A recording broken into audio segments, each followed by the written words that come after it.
And on the assault issue, when I went to the Long Beach VA, I went for a flashback to the emergency room in January, and the officer treated me as though I was a criminal and proceeded to detain me, proceeded to glove up with his name was Officer Castro, but proceeded to glove up, and you've been sitting here for a while. Well, if you're having a PTSD attack and the emergency room is crowded and you know you have a problem with crowds, then you sit in overflow. So that's what I did. I told the nurse said, sit there. I did.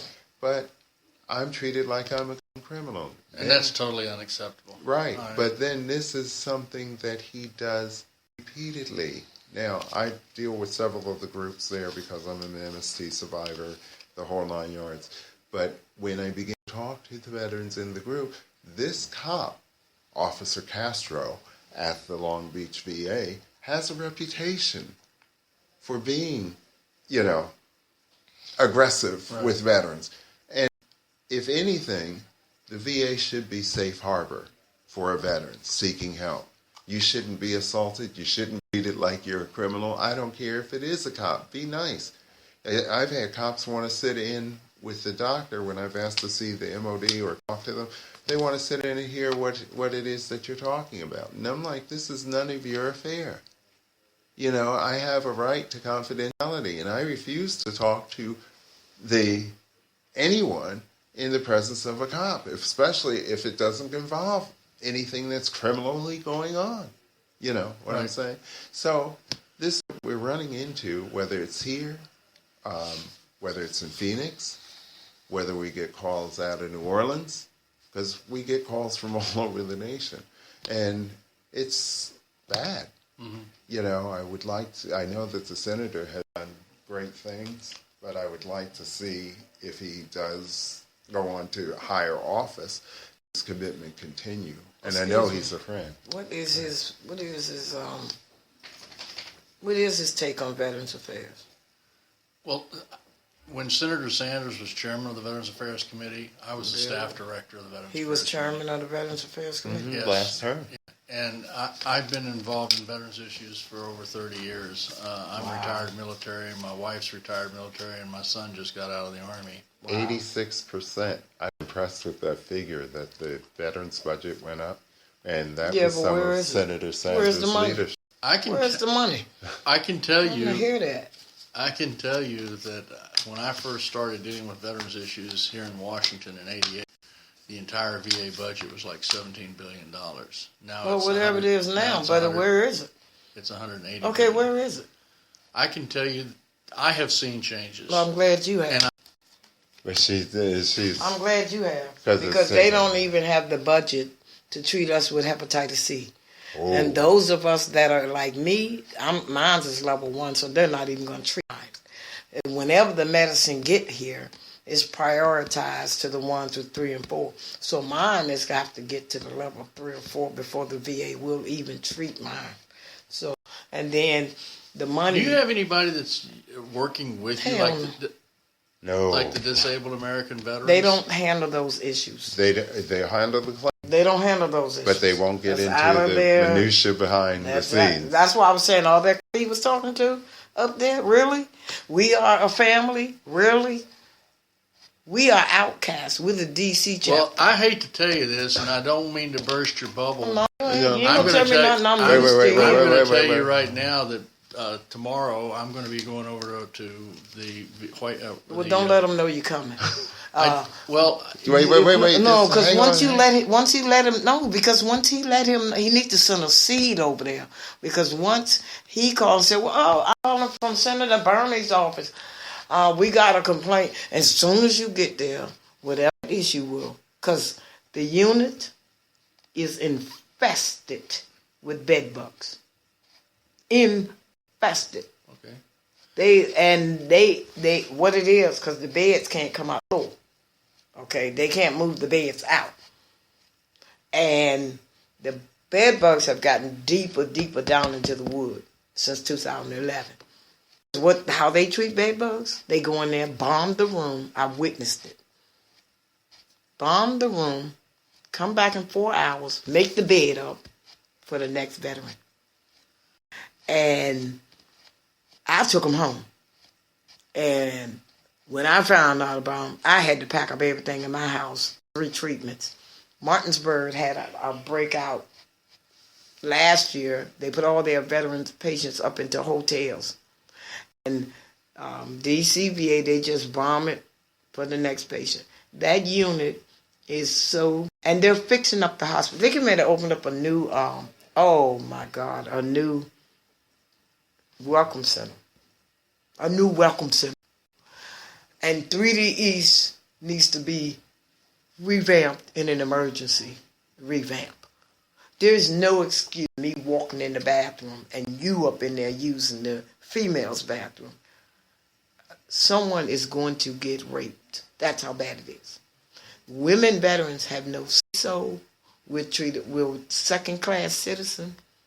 We have to go in a room when the guys rule the place.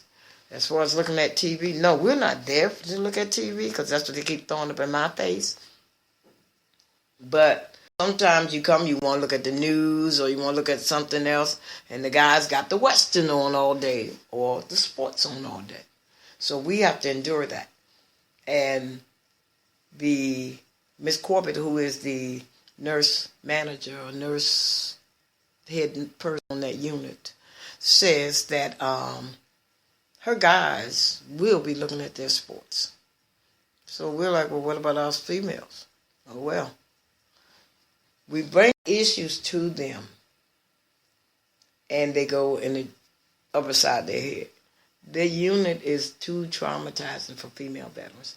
I thought that we have a right to safety and a clean environment. That's what I was under the impression when I read regulations and as far as your patient rules that they have posted. I feel if I'm not safe on 3D East, you can put me on a medical ward. You can still give me the help that I need. And I'm in a safe, clean area. I can take a shower. Shower's in the room. I can call my family. There's a phone in the room. I can look at TV. There's a TV in the room. I can go to the bathroom. I ain't got to worry about nobody waiting, man, that I'm still laying to rape me because I too have military sexual trauma and domestic violence. But I'm scared to death to go on it.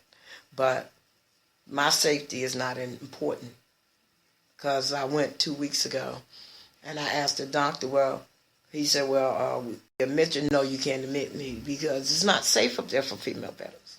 So he ignored me. Well, if you don't go to the clinic, he wasn't going to give me no medicine. So I said, well, you say you're going to refuse the medicine because I refuse to go to the clinic. Fine, I ain't been to the clinic in 2011. So what make you think I'm going tomorrow? I'm not getting my mental health needs done. And it got so bad that I finally built up enough nerve to go in there and ask for some medicine. I stockpiled my medicines, but I had them stockpiled so in case I couldn't go to the VA because I knew it was coming to this. So my medicines, I had stockpiled them for a year. They just ran out, and I need my mental health med. And right now, I don't feel safe. I'm scared to go ask for it because if I tell them how I'm really feeling, they're going to put me in danger. And they're videotaping you. That's the second time I got videotaped on that unit. Once in 2011 or 12. Immediately when I said something, they cut it off. Had not been on since. This time, they just totally ignored me and left it on. So I'm scared. Why you can't put me in a safe environment? You can put me on a medical unit 1-to-1. That's where I was when I got FD12 by Dr. Neptune. I told her I was scared to go up there. I even tried to run out the hospital. Who would come get me but the police? What about my rights to be in a safe, clean environment as a veteran? Female veterans, and then when you ask for the services I went to Dr. Barr, who's the chief of radiology, about putting a female deck on 24 hours a day. I said, if we get raped or something, you need to do a vaginal. We got to have a man to do it? or else you're not getting it done. Or if we get a fracture, they want to fracture, and we not be comfortable with a man looking at our milk and cookies. Chest X-ray, same situation. A lot of times you're in the room with the man by yourself. I refuse chest X-rays because they have a job, they have an obligation. They have my right to request for a female to handle those issues or to see a female physician. Then the doctor standing up in the emergency room talking about everybody's business. It's not my business why a male veteran in there with problems with his personal. That's not my business. But when I asked them not to do that, they kicked me out here and get me out of there. I told them, don't discuss me like that. Have you ever heard of the HIPAA laws? Well, the HIPAA laws do not apply to 3 David East and the emergency room. But I can't even go there by myself no more. If I come by myself, they mean to me, very mean. But if I bring somebody. Last year. He witnessed last year. He says, just because you think you got somebody here with you, you think we won't, what did he say, we won't set you up? We won't set you up or do nothing to you. To you?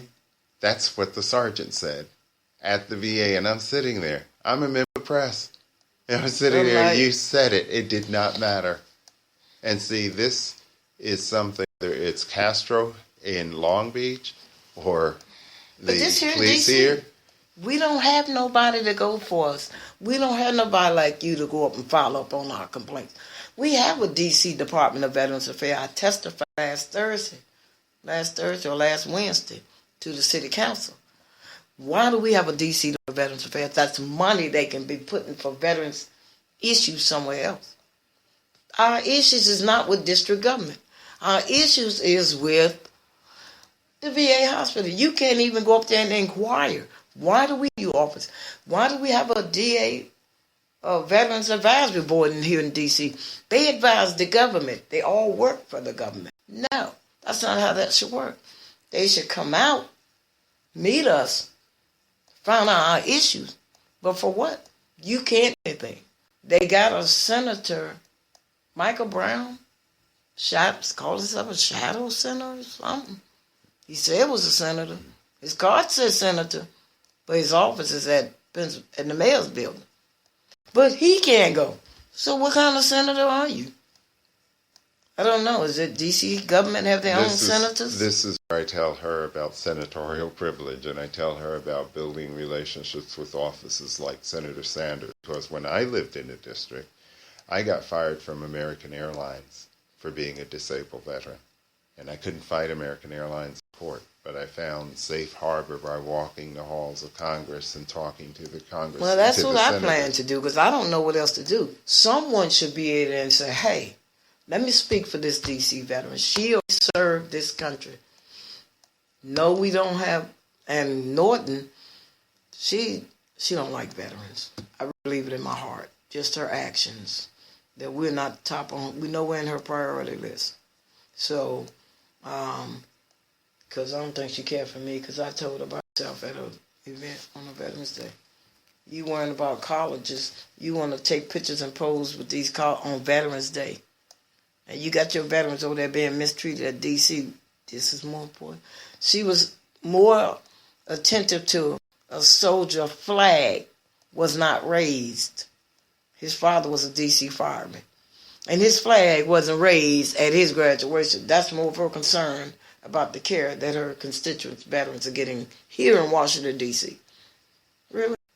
She never comes to support us in any events. Maybe the Memorial Day, because that's a TV event.